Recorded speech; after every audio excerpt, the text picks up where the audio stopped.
I'm going to record a little bit of after school shiur. We missed on Thursday, and I'll make it up tonight on Sunday night.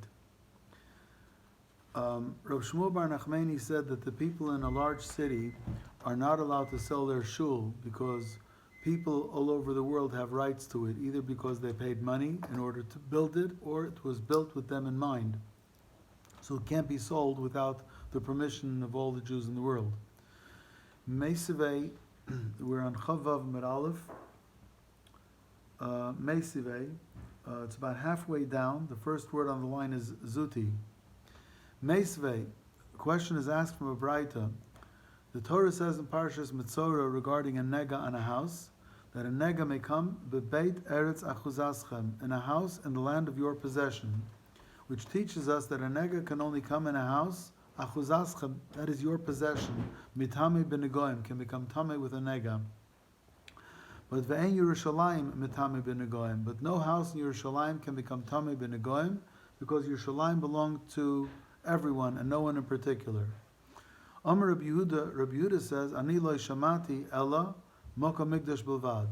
I heard that Yerushalayim may belong to private people, but only the Beis HaMikdash belongs to everyone, and the Beis HaMikdash can't become Tamei b'negoim. So it sounds like the Beis HaMikdash is the only thing, according to Rabbi Yehuda, that belongs to everybody and can't become Tamei b'negoim. How about the Knesiyas about the Midrashes mitamen? What about a Beis HaKnesses and Beit Medrash? Could become Tamei b'negoim, even in Yerushalayim. But Amai, why? Hadikrachim hu havu. Yerushalayim is a large city, and according to Rabbi Shmuel Bar Nachmani, every shul in a large city belongs to everybody, belongs to the general public, and can't be sold. So how can it become Tamei b'negoim? The Gemara says, Eima, you should change the words of Rabbi Yehuda. Amar Rabbi Yehuda, ani lo shamati ela mokam mekudash bilvad.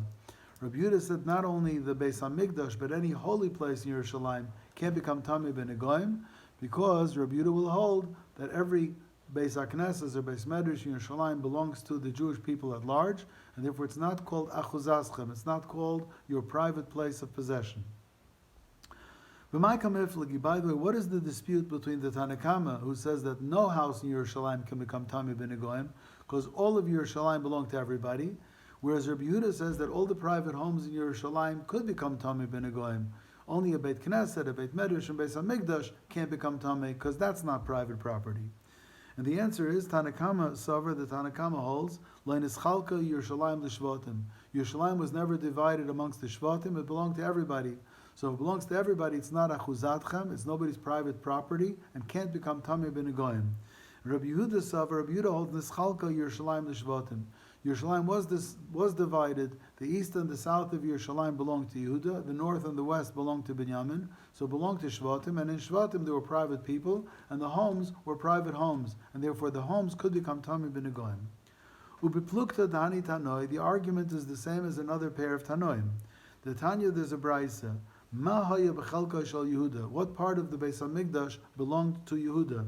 Harabayis, the entrance of the Harabayis from the east, and halashachais, the chambers before the wall of the Beis HaMikdash, va'azoris, and the courtyards of the Beis HaMikdash, was all chelik of Yehuda. Ma haya b'chalka shel Binyamin. What belonged to Binyamin?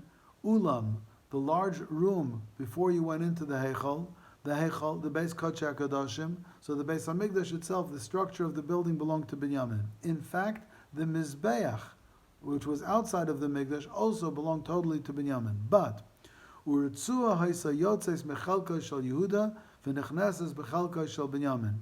There was a strip of land from the land of Yehuda that went into the land of Binyamin. Let me explain. Uba mizbeach banui, on which the mizbeach was built. Let me explain. If you have a Gemara in front of you and you see like a big square Gemara, so the Gemara here, that was mizbeach, and that mizbeach belonged to Binyamin. On the top of your Gemara, which is the north side, there was a base. And on the left side of your Gemara, which is the west side, there was a base. But on the east side and on the south side of the Mizbeach, there was no base. The Amma, right next to that Mizbeach, belonged to Yehuda. The Mizbeach belonged to Binyamin. The base on the north and the base on the west belonged to Binyamin. But on the east and the south side, where there was no base, the ground right up to the Mizbeach belonged to Yehuda. And v'haya Binyamin hatzadik mitztar ala b'chayim l'bayla. When Binyamin, the son of Yaakov, saw Baruch HaKadosh, that Yehuda is going to have a piece of land right up to his Mizbeach, and that's why he can't have a base on the east and on the south side, because that's going to be Yehuda's land. He used to suffer. He wanted, I wish I could swallow that last Amma. Shenemar, as the Pasuk says, Chofef alav kol hayom. Binyamin was scratching himself all day. I have the Mizbeach and my Chelik. I wish I had that Amma on the east and the Amma on the south also, so we can have bases on those sides and it wouldn't be Yehuda's. And lefichach, because of that, Zacha Binyamin v'nasa shpizchan l'shchina. Because Binyamin wanted it so badly, that's why he merited to be the host of God's presence. That's why the whole Beis HaMikdash was in his land. But according to this, you see that Yerushalayim was divided between Yehuda and Binyamin. That the east and the south belonged to Yehuda, the north and the west belonged to Binyamin, the Beis HaMikdash and the Mizbeach belonged to Binyamin, and the entrance from the east and the Lishachas belonged to Yehuda. So it was divided among Shvatim. But there's another Tana that says the Yerushalayim belonged to everybody. It didn't belong to any particular Shevet. Because the Tanya will enter the Braisa, Ein maskir and batim bi Yerushalayim, mipnei she'einam shalahem. When Jews used to come to Yerushalayim for Yontif, the people who lived there a whole year couldn't rent their houses to the guests because the houses didn't belong to the regular residents of Yerushalayim. It really belongs to everybody. You use it a whole year, good for you. When guests come from other Shvatim, you have to let them stay here because it belongs to them as much as you. Reb Lazar bar Tzaddik says, Afloi mitas, you can't even rent them the bed. Even though the beds belong to the regular residents of Yerushalayim, he bought it in a furniture store. Yeah, but the bed is sitting on the ground, which belongs to everybody. So you can't even charge rent for the bed because you're keeping your bed on everybody's ground. But by the way, to be a gentleman, lefichach eires kadoshim. When the people who came and they brought korbanot like shlomim and a shlomim, the hide belongs to the owner. So the hides of the kadoshim, bali ushpizin notlim osam bezroa. The hosts, the people who lived in Yerushalayim, were able to tell their guests, yeah, but I want the hide. Come on. The fact is, I know that this really belongs to you all year round, but I take care of this all year round. I maintain it for you, that you can come on Yontif and enjoy it. So the hides of your korban, you have to give to the landlord, or the one who is the regular resident. And Amar Abai says, Shma Mino, I hear from this, Eirach Ara, it's derech eretz, it's polite. Lemishbak, that you should, inish, a person should leave, gulfa, the clay container, umashcha, and the skin from any korbanos or any animals that you consumed, bushpiza, leave it to the host. It's true that the host is your host and he's very nice, but today the minhag is to leave the host flowers or a bottle of wine or a box of chocolates. In those days, what you left was, if you had a clay container that had food in it, you finished it, the clay container had a value, so you left that to your host. And if you slaughtered an animal and you roasted it and you had meat, the hide, you left it to the owner.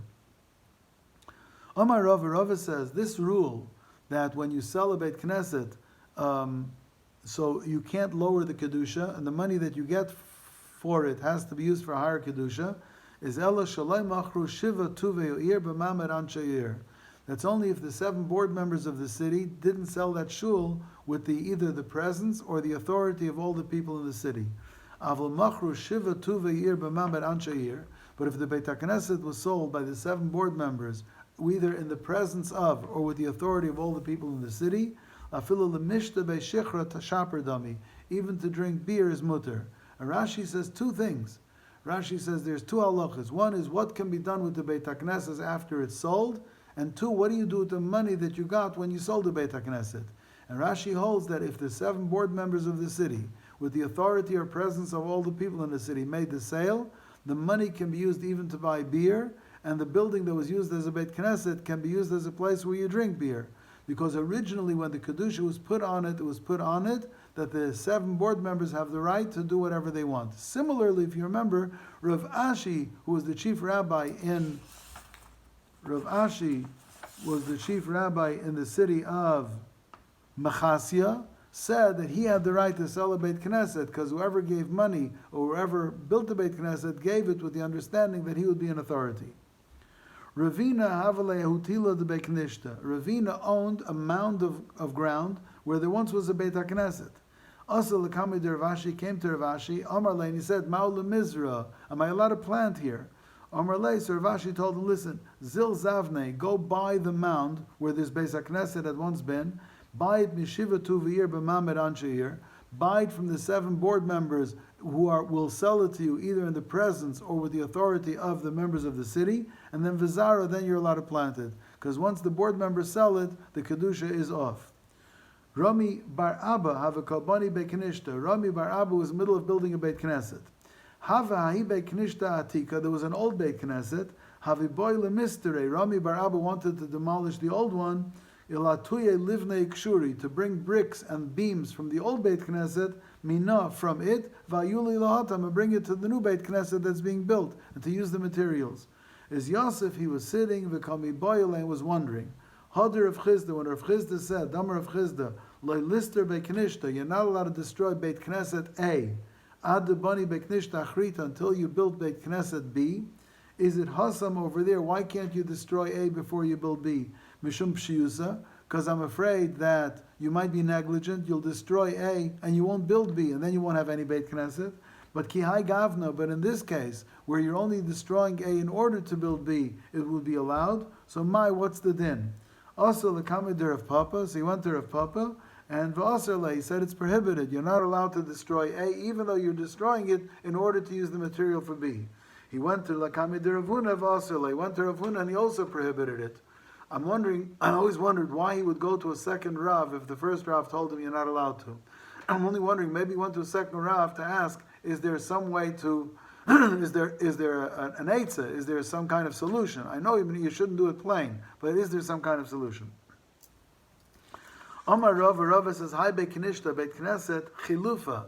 If you want to exchange the Beit Knesset with someone and he'll give you something in return, or v'zabuna, if you sell it and you get money instead, shari it's mutter. You're allowed to exchange the Beit Knesset for something else, or you're allowed to sell it for cash. But aigura umashkuna aser. But to rent it to someone, or to borrow money and give it as collateral is prohibited. My time, what's the reason? Because when you exchange it for something, the kedusha goes off the Beit Knesset and goes on the thing you got in return. When you sell it, the kedusha goes off the Beit Knesset and goes on the money you got in return.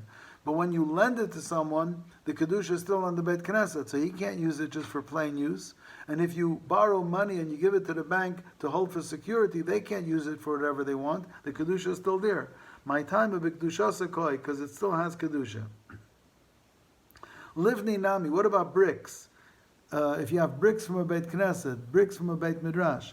Chalufinu v'zabnuninu shari. If you exchange the bricks for something else, that's okay, because the bricks will lose its kedusha, and the kedusha will go on whatever you got in return. To sell it, the kedusha will go off the bricks, and it will go on to the money you got in return. But oizufinu aser, but you can't lend it to somebody, because to lend it to somebody, it still has its kedusha, and he can't use it for non-kodesh purposes. But v'hani mili, when do these bricks have kedusha? Ba'atikta, if they were old bricks that had been used for a Beit Knesset. Avul b'chadata les lanba. But if they're brand new bricks, and these are bricks that were never used, then it doesn't have any kedusha. There's an opinion that says, when you prepare garments to be used for somebody who's dead, it's also to benefit from it, even though it was only prepared for the person who died. So you see, preparation counts. Even according to the one that says Hazmana Milti, preparing the begadim for somebody that died makes it Asr Bana. So here also the bricks should already be Asr Bana because it was prepared to use for a Beit Knesset.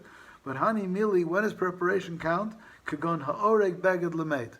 If you wove the garment on behalf of the person that died, so the weaving is considered an act on behalf of the person who died. So it's dedicated for the person that died, and you're not allowed to benefit from it. But here, ketavi la'arig dami. Here, what happens if somebody spins thread? That later he's going to take the thread and make a garment for the corpse. So the thread that was spun is not usher yet, because it's 2 steps removed from the dead man. You only spun the fiber into thread. But now you did it for the corpse, but you only made thread. The thread still has to be made into a garment, and the garment will be put on the corpse. That's too far away to consider it belonging to the corpse in Aser. And therefore, V'leka man di'amar. And nobody holds that that's prohibited. So going to Renault Depot and buying bricks is not such a big act, just buying it. So just buying the bricks, even though you bought it for the Beit Knesset, is not Aser yet, because nothing really was done with the brick for the Beit Knesset. Okay, so I'm going to stop here.